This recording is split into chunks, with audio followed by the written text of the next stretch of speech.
All right, it's officially the weekend. It's Friday afternoon, and I just finished putting the color DMD in. I figured I'd show that to you. And it's nice now because we could actually see what's going on with the game. As far as switch tests and things of that nature, you know, when we start to do that, this is going to help immensely. Not to mention having the back box speakers in there. Some of the tones don't play through the cabinet speaker. They only play through the back box speaker. So, for example, the test tone, the bam, bam, bam, bam, that it does when there's an error, that won't play if you don't have the back box speaker hooked up. So we were able to went into test mode, and believe it or not, there's only one error after all that time. Two, the time and date, which we set. You can see the credit out there. The time and date, which we set, and then the other error is the this single drop target here. It had a problem with that, which obviously everything's taken apart and we have a lot to do, so not surprising. But right now it's just cycling through attract mode, hanging out. I just figured I'd show that to you. When we come back, the first thing I'm going to tackle, we might as well finish up the back box, right? Since we have everything in and everything's working as far as the electronics go. So I think what we're going to do is we're going to tackle that general illumination wiring. And since we have more time, it's the weekend, you know, we have free time, thankfully, after that week I just had. I'm going to put you on the tripod, and we're going to tackle that GI wiring together, as well as go over a little bit about connectors and pins. It's talked about a lot on videos and in tutorials and repair guides, but honestly, it's really not covered all that much, as far as I can tell. As far as when we talk about repinning and crimping and stripping wire and different size connectors, we're gonna go over that. We'll do a little bit of a tutorial.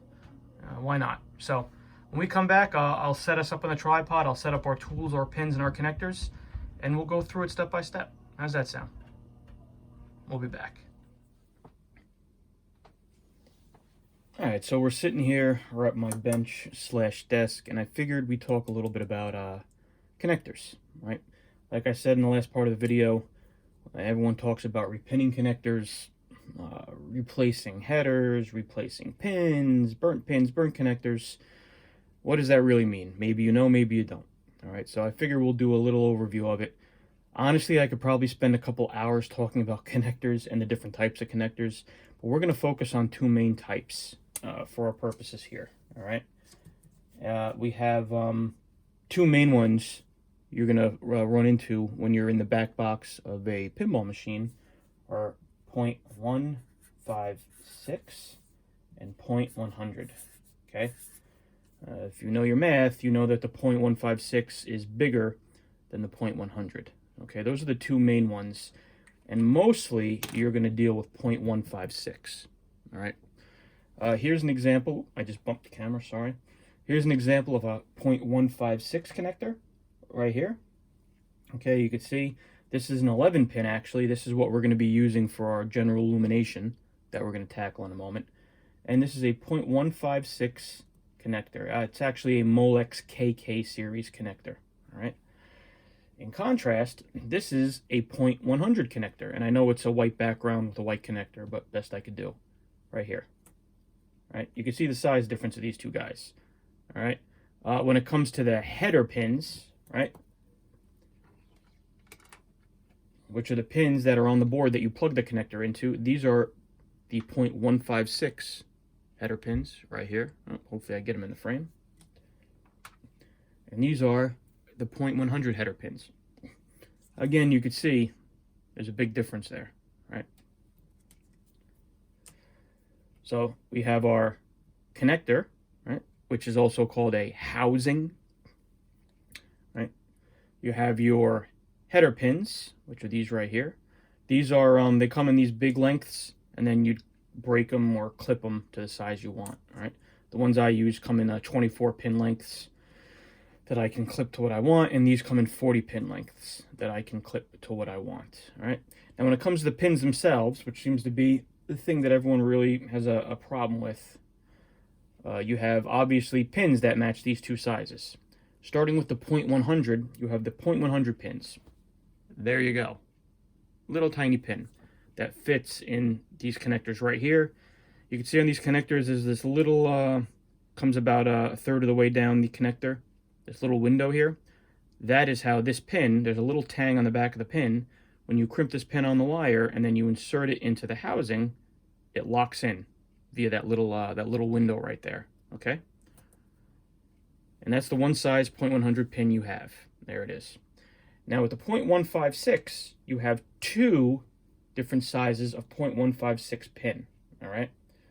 You have the pin for the 18 to 20 wire gauge wire, okay? And then you have your pin for the 22 to 26 gauge wire right here. And they're both the same. The pins themselves, the tops, the heads, are both the same size. They both fit in to this connector right here. But this one is designed to take smaller wires. Right here, the smaller one, obviously. And the larger pin is made to take larger wires. The other thing to mention too, is it might be hard for you to see on the camera. I'll bring it up here. But you see the little, you see how it's not a flat surface here? You see how there's little prongs? That is called a trifurcon pin. You got people out there calling them, like Todd Tuckey calls them a trifurficon.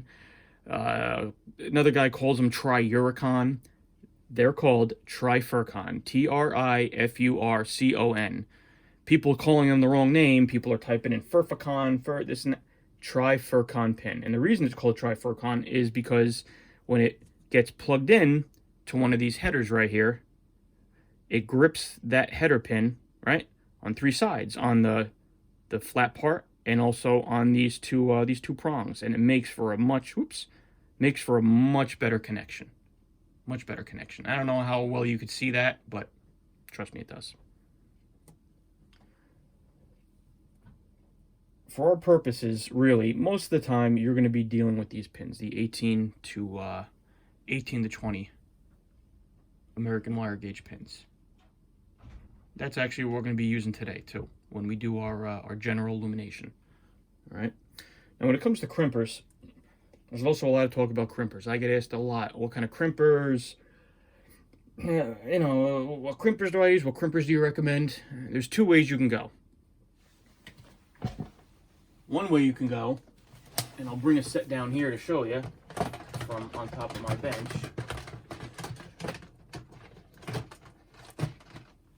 Are these doohickeys here, all right? These are professional Molex ratcheting crimpers, and they make a crimp tool for each size of pin. Right here, this is the 0.156, okay? They make one for 0.084, 0.093, 0.100. They make them for all different sizes of pins. These new, get a new pair of these, about $150, $200. Ridiculous. I got these used because they're supposed to come with a locator, which when you put the pin in the crimper, it stops the pin exactly where it's supposed to go, and then you can crimp it well. These are missing the locator, so I got these for like $40, $50 on eBay, all right? You don't need something like this. The nice thing about these is they ratchet, so you could put the pin in here, hold it, put your wire in, and then finish your crimp.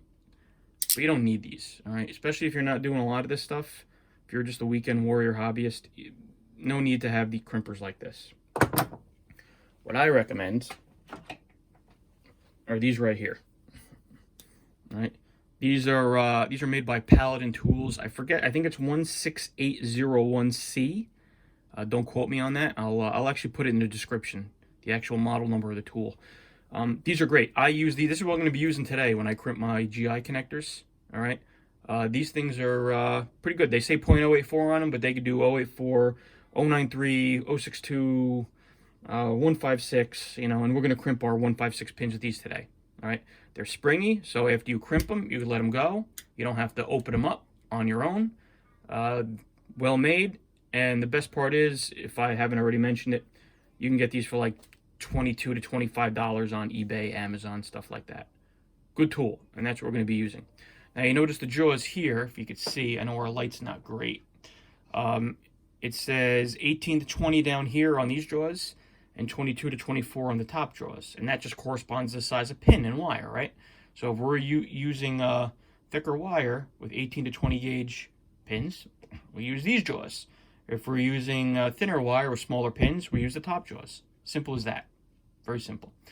And we'll go over stripping and exactly how much to strip when we get over to the machine, but I figure just a short synopsis of pins and pin sizes and header sizes.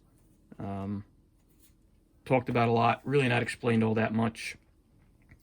And yeah, so there you go. So why don't we set up and we'll move over to the machine and we'll go over stripping the wire and how to put them in the connector and how to make sure you're actually pinning your connectors correctly. Real easy to do once you see it a couple times. A little addendum that I wanted to say, that I meant to say. So this is inches, okay, right here. I'm trying to do this via looking through the camera, so it might be a little sloppy. So 0.156 inches, or 3.96 millimeters, and these are 2.54 millimeters. All right. You'll actually find this listed more places as 3.96 because, well, everyone except us uses the metric system in the world.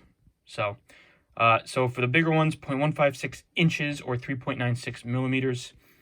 Smaller ones, 0.100 inches, 2.54 millimeters. And these crimpers here are, I was right, 16801, and that's Paladin tools. 16801, I also see them referred to as 16801C. I'm not sure what the difference is, or if there is a difference, but just so you know, that's the model number. So, all right, let me get the camera set up, and we'll start repinning some GI connectors. All right, let's get started. So, first thing we want to do before we start pinning and putting pins in connectors is we need to figure out what wire goes where, right? Kind of makes sense. The way to do that is you go to the back of your manual and you look for your wiring diagrams, right? Almost all pinball machine manuals have these. The connectors we're going to be dealing with today are J120 and J121 on the power driver board.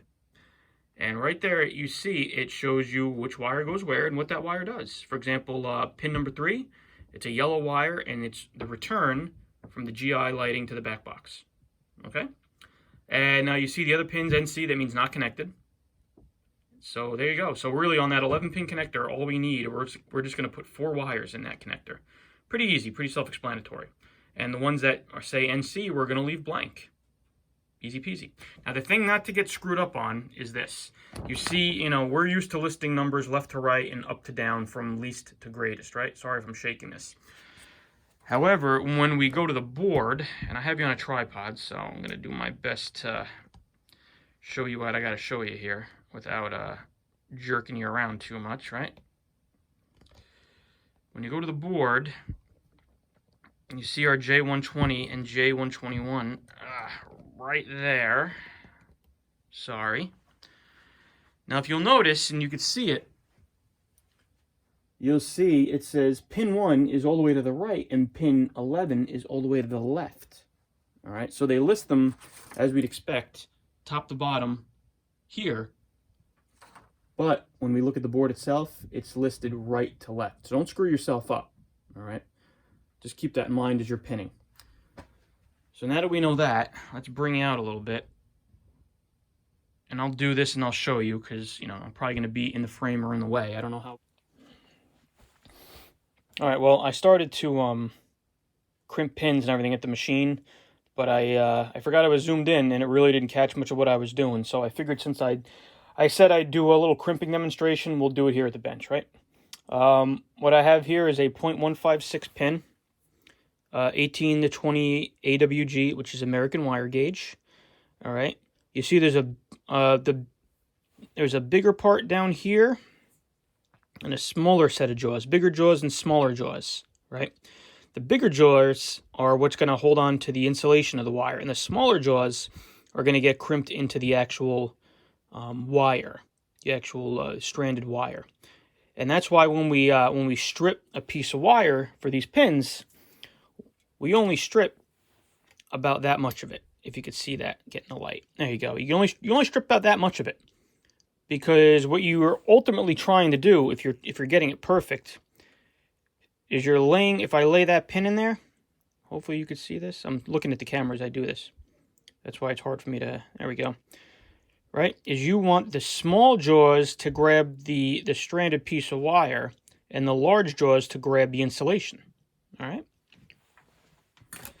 And it's not hard to do, but it's, you know, something to take a little bit of practice. We're going to take our crimper here, okay, and we're going to load our pin with the open side facing the numbers, okay? Any kind of crimper, you're going to do that. Open side facing the numbers.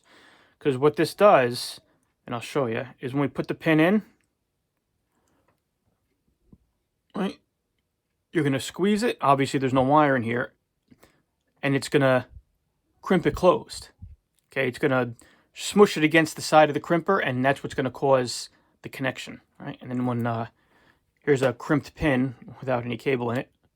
All right, that's what we're looking to do. So let's get another pin and do it for real this time. Or semi for real, being that this is just a demo. So again, we're going to take our pin. We're going to put the pin with the open side toward the crimper like that. Going to take our cable. We're going to put it in there into the opening. Right, I'm holding the crimper ever so slightly gently to keep the pin in place. We're going to work our cable in there. Our cable's in. All right, and if you look at the other side of the crimper, you could usually see a little piece of stranded wire come through. When you see that, that's good. Make sure our pin is even in there. It's flush with the front, right? The bottom of that pin. And then we're going to squeeze and let go. And there you go. Whoop. We missed it. Trying to do this on camera, kind of difficult. So, you know what? I'm going to look at it in real time instead of trying to do it on the camera, and hopefully you guys could see it. Because I can't tell what you could see and what you can't see. Hopefully you guys can see that. There you go. That's better that time.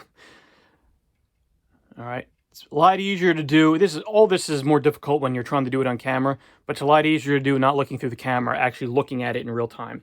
So if you see, like we talked about, right? You have your big jaws crimped around the insulation, and your little jaws are crimped into the stranded wire. Right, and that's a pretty good crimp. This is probably about as near perfect as you're going to get. This is a good solid crimp. I mean, I can pull on this. I'm pulling pretty hard. I'm not being a gorilla, but I'm pulling pretty hard, and that's not coming off. That's on there. It's not going anywhere, and that's all there is to it. And then when we get our housing, right? I'll stand up behind the camera and do this a little easier. We get our housing here, right? Here's our housing. And we look at our pin, we see there's a tang on the back, right here. That's what holds it in to these little slots on the connector. So we push the wire in all the way,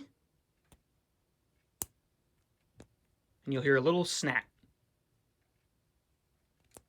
And there you go.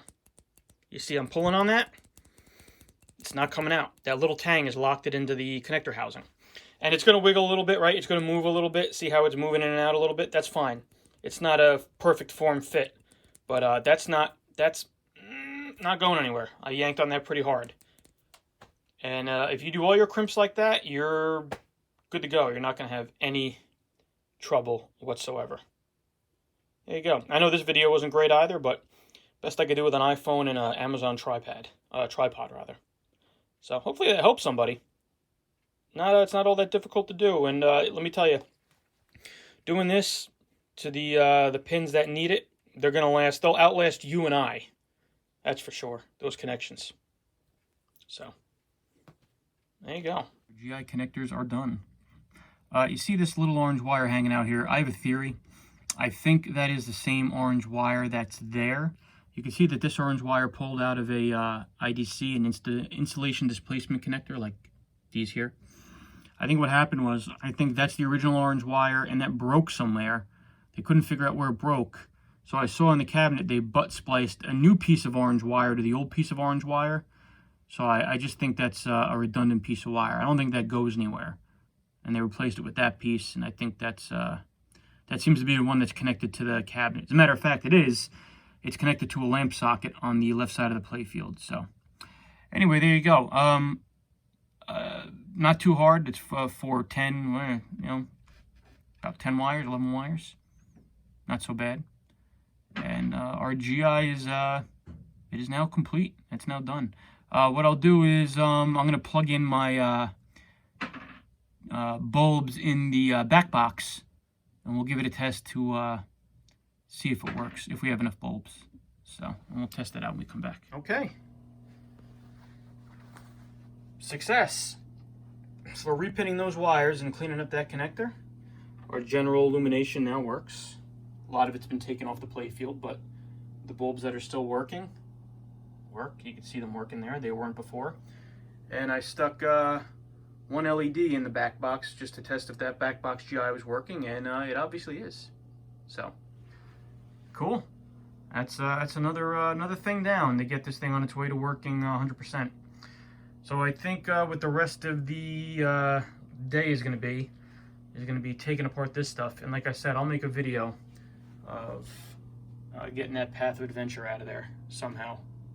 Hopefully it's not too hard. I unplugged everything onto the playfield already, but we got to take out the bits that hold it actually into the playfield. So, all right. So when we come back, we'll start doing that playfield. Well, I got the path of adventure out. I said I'd take a video of me doing it, but it's actually pretty easy, and there are step-by-step instructions in the manual. So there's really no need for it. I figure why waste time doing that? And plus, it was fiddly enough that I would probably get in your way if I tried to do it on camera.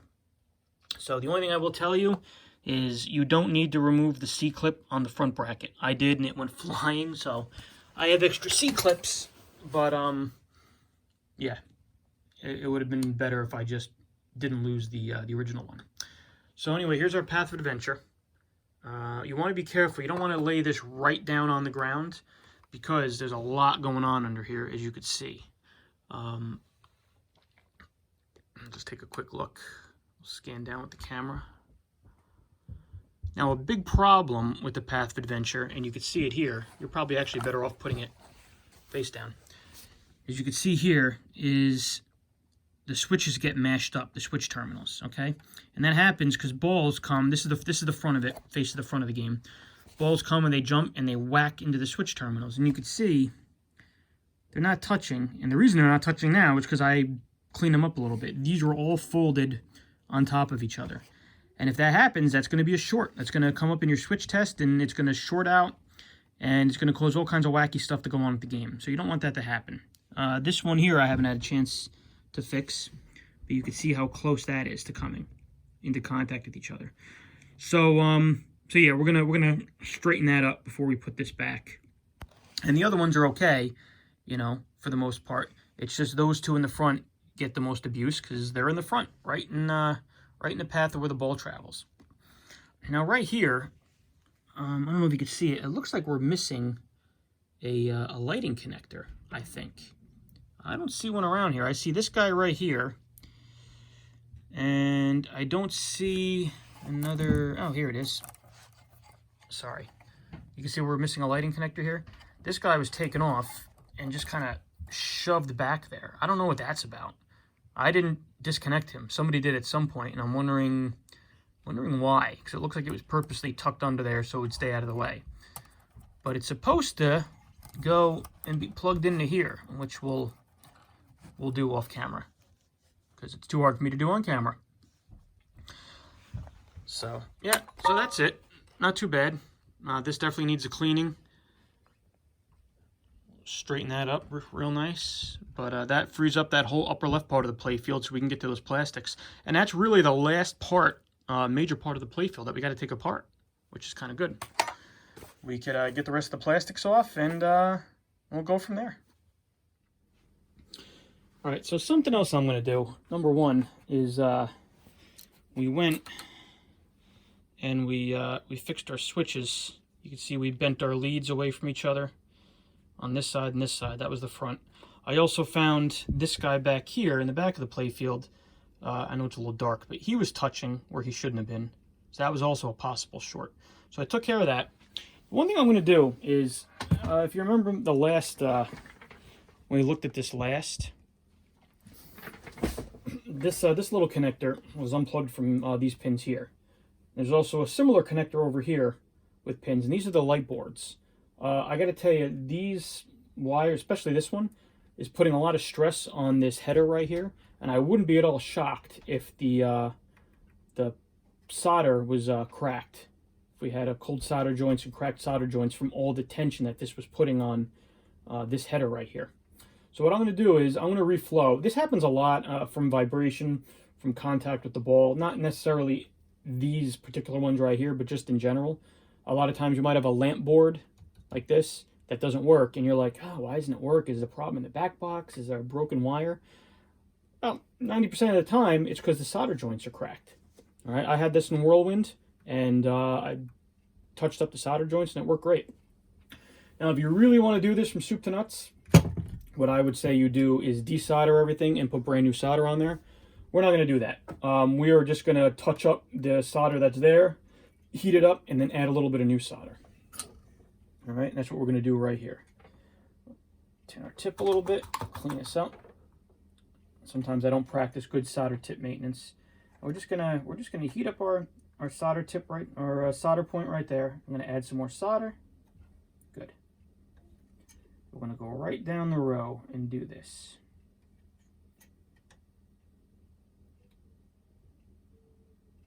Just like that.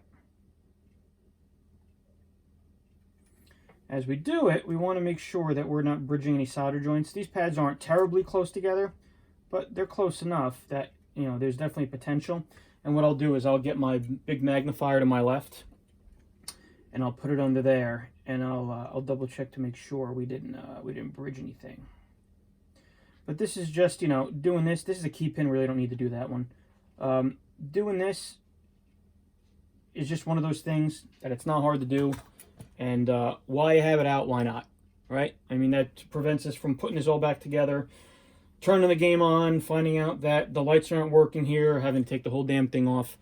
While you have it, if there's little preventative maintenance things that you can do while you have the game apart, I say you do them. That's not to say you just want to go shotgunning parts, but stuff like old solder connections and cold solder joints on a 20-something, close to 30-year-old game, might as well do it while you have it. You don't need to see me do this one. Pretty self-explanatory.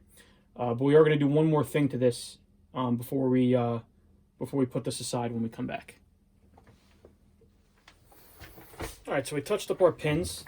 Another thing we want to do, another little preventative maintenance, if you will, is we want to clean our optos. Remember the optos we saw, the little opto boards? This game's full of them.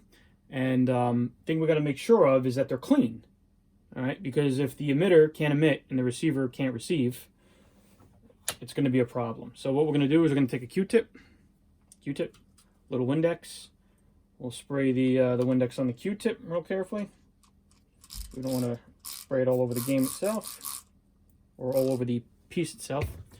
All right, and we're going to go in there, take our Q-tip, and we're just going to clean that opto. We're going to do the same thing here. We're going to take a little Q-tip and we're just going to clean it. Just like that. Make sure we got both of them nice.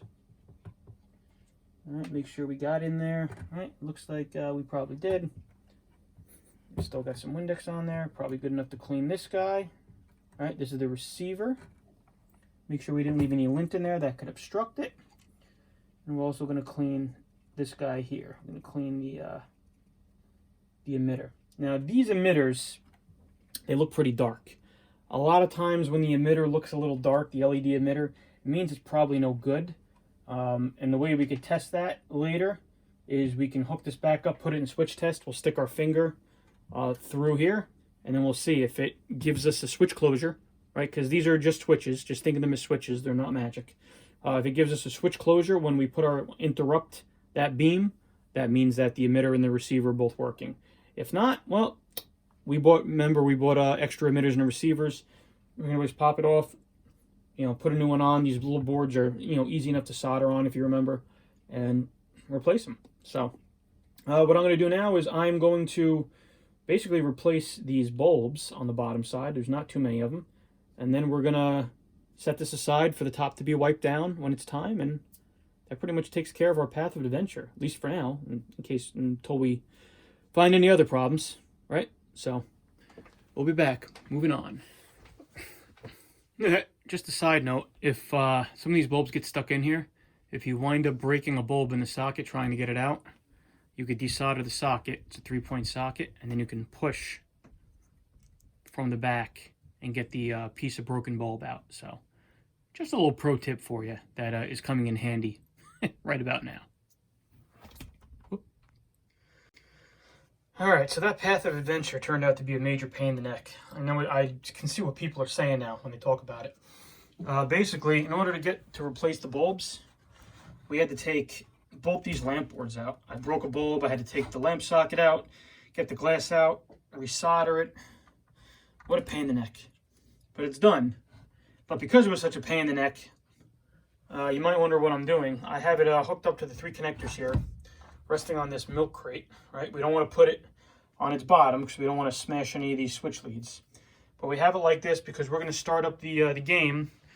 We're going to go into switch test and light test, and we're going to double check to see that this is actually working. So let me get the game in those test modes, and then we'll come back and we'll test it out together.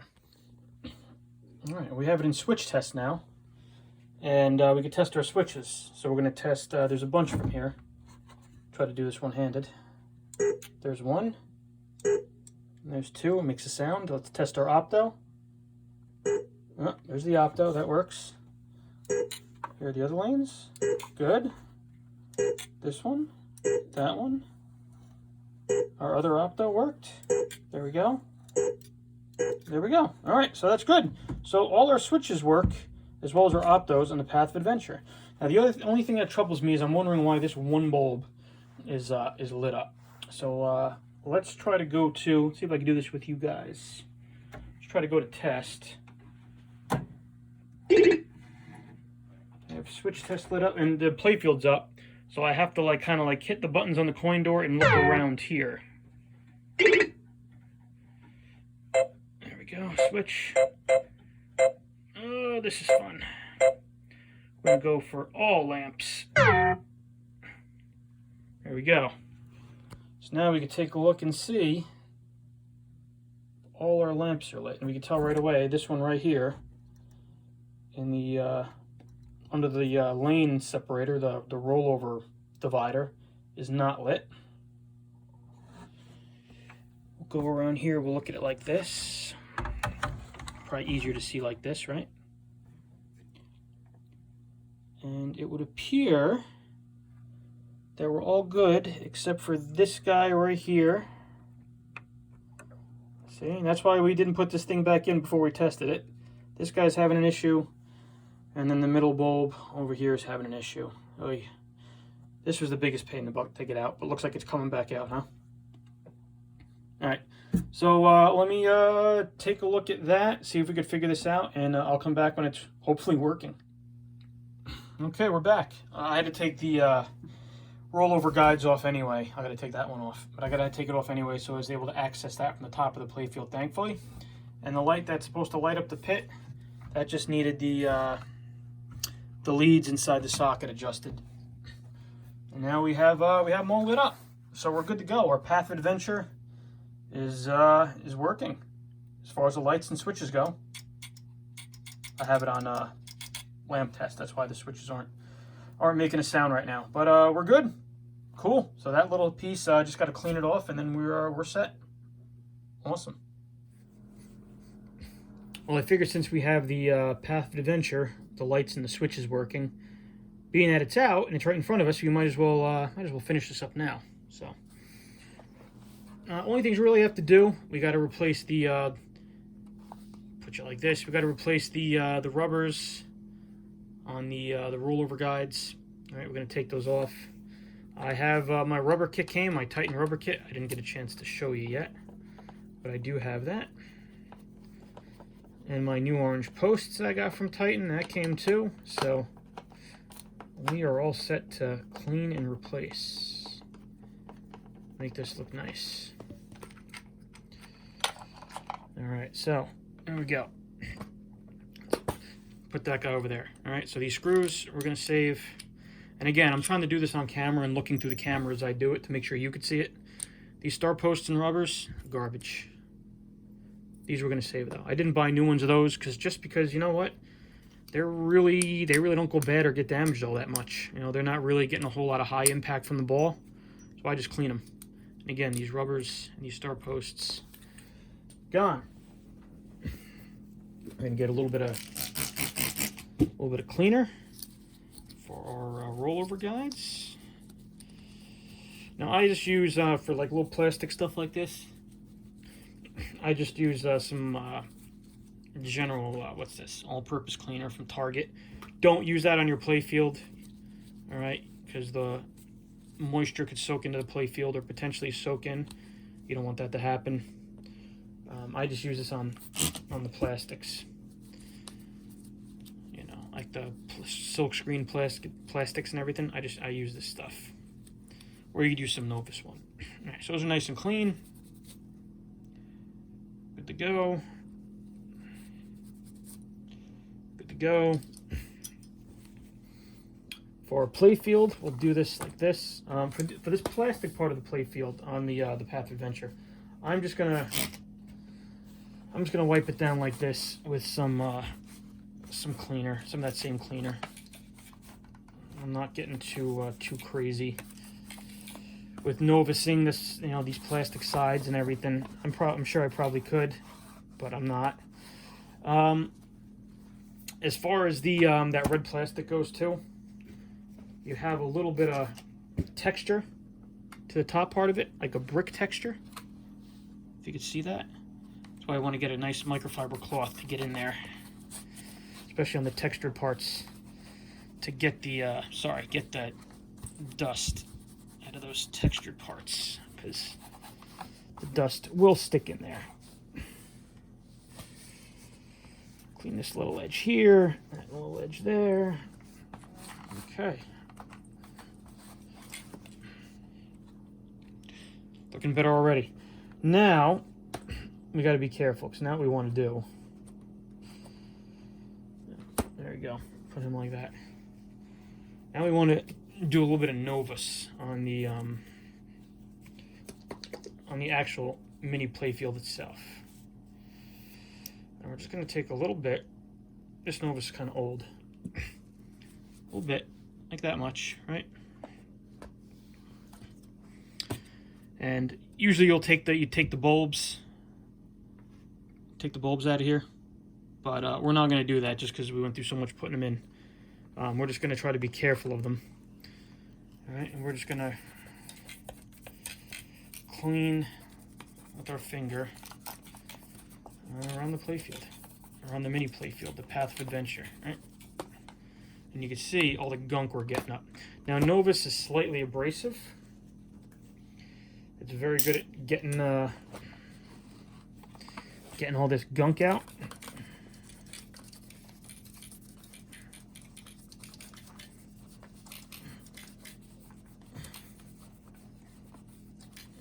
There we go. Clean the holes themselves around the holes. All right. It looks pretty good. And then when we're done with that Novus, we're just going to take a dry cloth, or the dry part of the cloth. We're just going to kind of buff it out, wipe it out. You know, if we got some on the bulbs, make sure we get the bulbs, stick our nail in there, and get around inside where the bulbs are. All right, get it all on the edges. You know, and this is basically how we're going to clean the main Playfield. It's not much different than what we're doing here. The only difference is, well, actually, we're going to give this a little coat of wax too, so there really is no difference. But if you look at that. You can see how that shines in the light. That's really nice. That's really nice. We're going to put a coat of wax. We're going to let that dry a little bit. We're going to put a coat of wax on it soon. But we'll get our big bag of happiness here.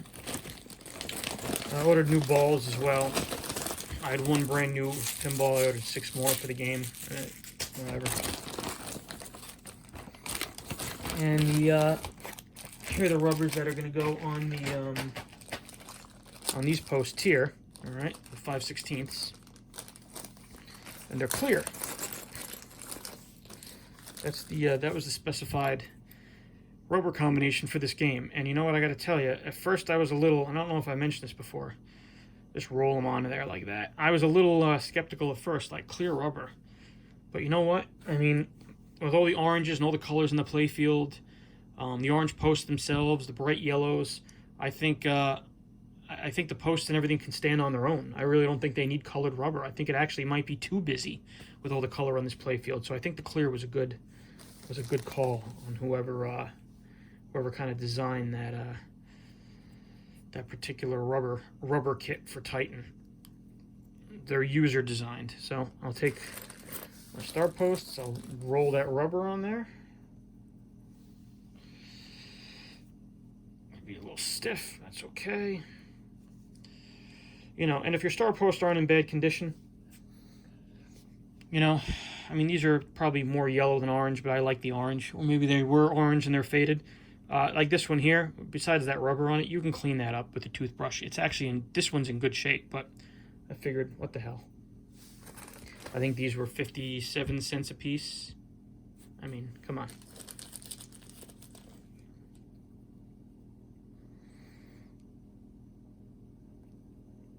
There we go. And then they'll get set up like this. I'm not the kind of guy, I don't, you know, like I talked about the difference between a restoration and a refurb.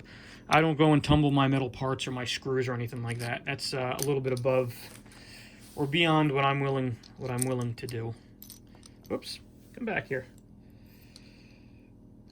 There you go. There's one of your rollover guide sets.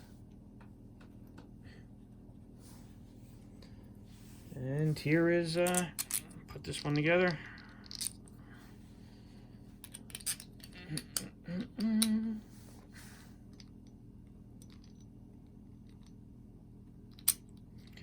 Here's another rollover guide set, and that will go great on this Playfield when we're ready, which we're not ready to do yet. Let's see, you know, also what I like to do, I also like to tighten whatever hardware. These screws here, they hold the red plastic on. You don't want to like Gorilla tighten this, but just a slight snugging up. Never hurt anybody. Slight snugging up.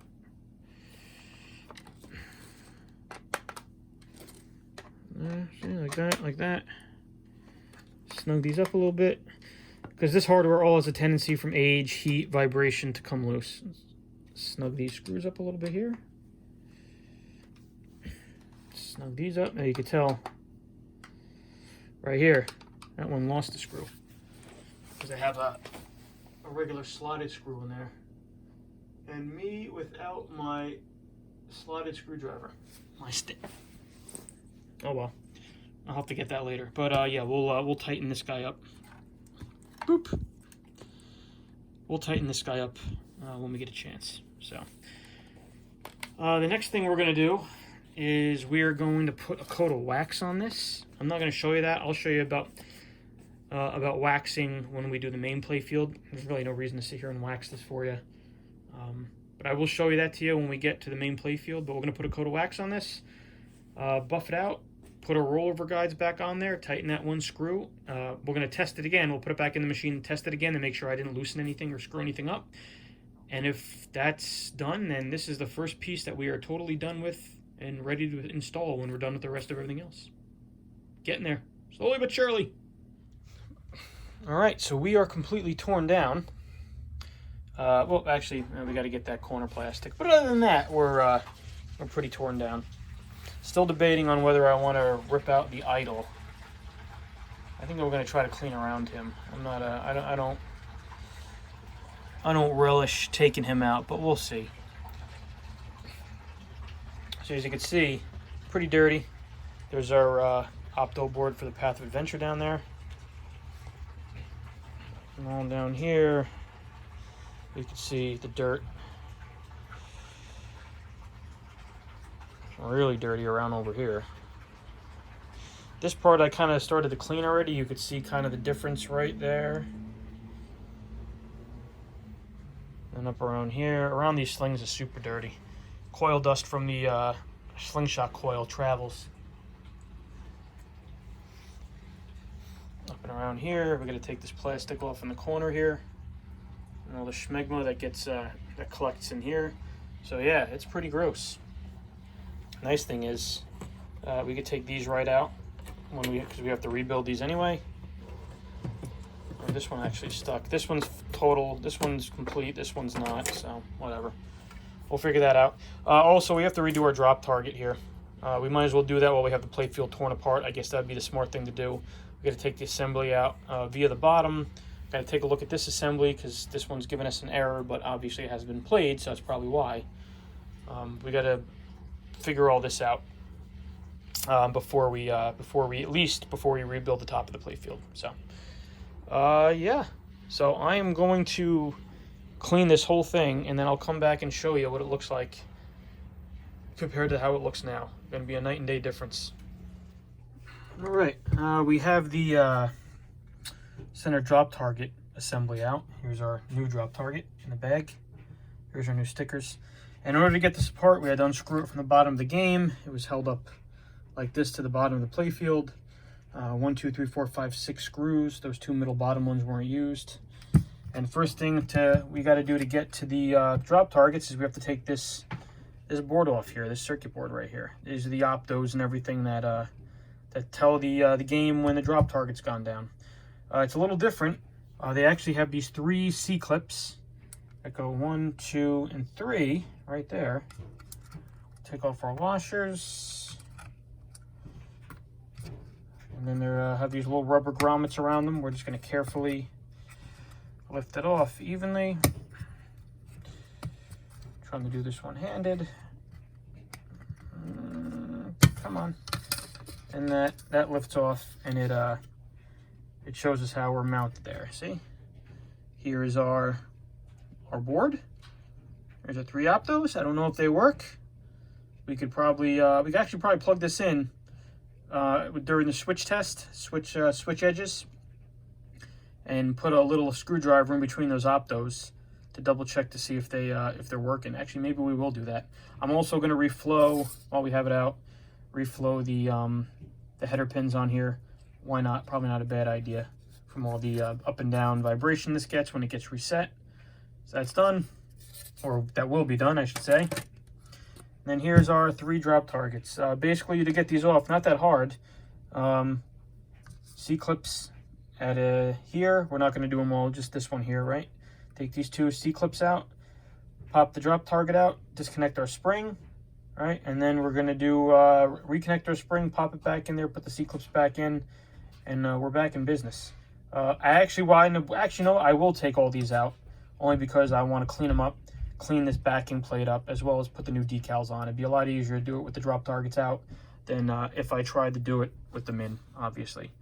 So my camera's running out of battery. I don't know how much I'm going to get it done tonight, but I'll come back when it's all cleaned up and when the new decals are on. I don't think there's really any reason for you to watch me put decals on this unless you really want to. So we'll see how I feel if I record that, and if not, you'll just see it done. All right, just a quick note. This is why they tell you not to use grease on pinball machines, because that's why these targets were so sluggish to go down. Somebody at some point in time greased this, and the grease has turned to mush and muck and just all sticky. I mean, you can see it all over my hands. Don't grease pinball machine parts. Don't grease coils. Don't grease drop targets. Electromechanical pinball machines, there are rare instances where you want to use like, some silicone, or not silicone, that Teflon, a little bit of Teflon gel, Teflon grease. Solid state pinball machines, you should almost never need grease. And this is definitely one of those times you don't need grease. It did a lot more harm than good. They probably just wanted to make the drop targets a little more snappy, or whatever they wanted to do, and it just gummed everything up and everything's a mess. So, no grease. Public service announcement for you. When I come, we'll come back and I'll clean this up in the meantime. We'll put everything back together, and then you can take a look at how pretty it's going to be. Nice and shiny and non-greasy. All right, so this was more of a pain in the neck than I thought it was going to be, for the reason that, get this spring over here, for the reason that this is all gunked up and greased up, and the springs are worn. At some point, somebody put a new spring in here.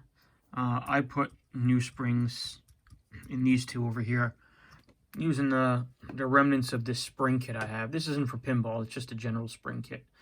And I had to cut some coils off and modify it, but we have it pretty good now, as you can see. It sets pretty good, sets up on that nice little lip up there, and then kind of hard to do with one hand. So all these now, they slide up the way they're supposed to, and they drop the way they're supposed to. Sorry. So, and of course we have our new drop target stickers. There we go. You won't see that number. That number will be under the Playfield. You only see the heads like that. So there you go. Just how it should have been. Now what I'm going to do is I'm going to reflow some of the header pins on that board, and then I'll probably plug this in before I mount it and do a switch edge test and make sure our switches are doing what they're supposed to do. Then we'll disconnect it and we'll leave it out of the Playfield as we clean and wax it.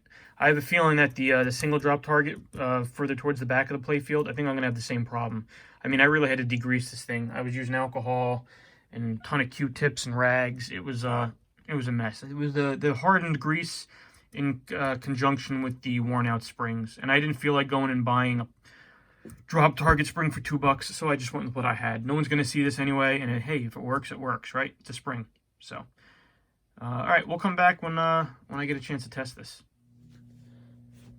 Okay, so we put our we reflowed the header on that little drop target board, and we've plugged it back in. We have the game in switch edges. All right, and what we're gonna do, if you remember, like with the Path Adventure, you had those optos. When we put our finger in the hole, it broke the beam of the opto, right? Or the emitter going to the emitter going to the receiver. It's getting late in the day, you could tell, right? So this is kind of the same principle, only there's 3 little ones. What I'm going to do is I'm going to take the screwdriver and carefully I'm going to go in the middle of these optos and see if it registers as a switch closure. Now you won't be able to see it because I have the Playfield up and the back box is blocked. You'll be able to hear the boop, the little beep that it gives me when with a successful switch closer. So let's see. Oh, that one's good. That one's good. And that one's good. Excellent. So we know that we can take this board and hook it back up to our drop target assembly. And we're not going to put it back in the game yet. We'd have to take it back out to do some bulbs and some cleaning. So we'll leave it out for now. But at least we know that that works. That's another cleaned up working assembly that we have. Just like our Path of Adventure. Right? Getting there little by little. Alright. Just a quick addendum. We got the rear drop target assembly out. That one has a relay and has a switch in it. It's really a lot more complicated than that middle one. I took a lot of pictures before I took it apart. Hopefully it goes back together okay. It was really dirty, even more dirty than the middle one. And the drop target was pretty much ready to snap in half. And it didn't have a spring. So that one has all sorts of problems. Probably why it never went down and why I was getting a switch error. Remember that switch error from whenever. But yeah, so we got to order a new target, and we're gonna have to really clean that one up, really good. But that's pretty much all we're gonna be able to do with it for now, because I need the target. So we'll order that. As far as this goes, I don't know if you remember near the beginning, we put that new emitter in here, and we weren't sure if we got it the right way. Well, we didn't, so I just had to take that out. I desoldered it, swapped it around, soldered it back in, tested it, and good to go. So yeah, we didn't have it in the right way, but I fixed it. So that's another little problem solved. That's what it is with fixing these machines, is a smorgasbord, if you will, of little problems, and just tackling them one by one, in no particular order. You try to go as logically as you can, And yeah, at the end of the day, you finally at some point finish them all, and you have a working game. We still have a ways to go for this. So I think I'm gonna we'll call it quits for this episode, and then when we come back with the next one, we're just gonna concentrate on the playfield, get that squared away. All right, so we'll come back and we'll see you soon.